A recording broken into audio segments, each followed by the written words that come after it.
یه سوال خیلی پرتکرار که ما میشنویم اینه که اگر بیان پیش مشاور و مشاور بگه ازدواج نکنید اون وقت چی کار کنم؟ و خیلی از آقا پسرها و دختر خانومها به خاطر اینکه این جمله رو نشنون متاسفانه نمیان توی مشاوره پیش از ازدواج.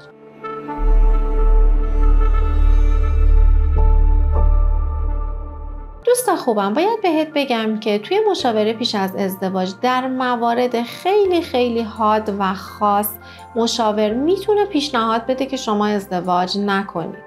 در 70 تا 80% از موارد مشاور همتای شما رو شناسایی میکنه و نهایتاً ریسک و پایداری ازدواج رو براتون مشخص میکنه و بهتون یاد میده که با تفاوت‌هایی که وجود داره، با میزان همتایی که وجود داره، شما چه مهارت‌هایی رو باید بلد باشین و چه رفتاری رو باید انجام بدین که بتونین یک زندگی موفق، شاد و رضایتمند داشته باشین.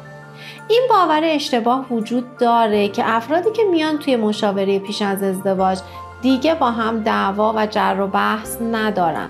دوست خوبم، جر و بحث برای یک زندگی موفق زناشویی لازمه، ولی مهم اینه که شما بلد باشی این جر و بحث و این اختلاف نظر رو چطور مدیریت بکنی. مشاوره پیش از ازدواج به شما یاد میده که چطوری یک زندگی عاشقانه رو بسازی. یادت باشه که رابطه عاشقانه ساختنیه و خودش به وجود نمیاد.